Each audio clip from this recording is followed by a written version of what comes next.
200 যুদ্ধবিমান নিয়ে ইরানে হামলার দাবি ইসরায়েলের। ভিডিও প্রকাশ।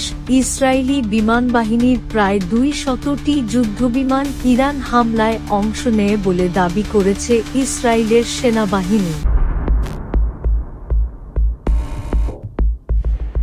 এক প্রতিবেদনে এ খবর জানিয়েছে সংবাদ মাধ্যম টাইমস অফ ইসরায়েল এবং আল জাজিরা।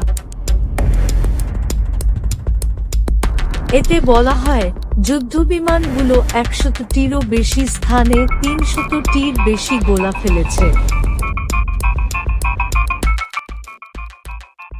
আইডিএফ পরে ফুটেজও প্রকাশ করেছে, যেখানে দেখা যায় শুক্রবার 13 জুন সকালে ইসরায়েলি বিমান বাহিনীর যুদ্ধবিমান ইরানে হামলার জন্য রওনা হচ্ছে এবং হামলার পর অবতরণ করছে। যেদিকে গত কয়েক ঘন্টায় ইসরায়েলে হামলার জন্য ইরান 100টিরও বেশি ড্রোন পাঠিয়েছে বলে জানায় তেল আবিব।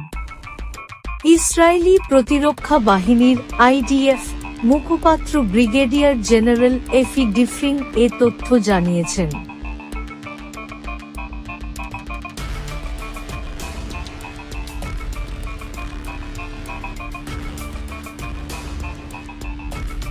ড্রোনগুলো গুলি করে ভূপাতিত করার জন্য ইসরায়েলি বাহিনী কাজ করছে বলেও জানান তিনি।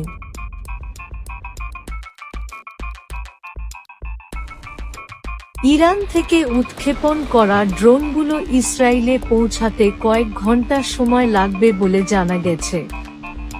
সোশ্যাল মিডিয়ায় পোস্ট করা ভিডিওতে ইরানি ড্রোনগুলোকে ইসরায়েলের দিকে অগ্রসর হতে দেখা গেছে।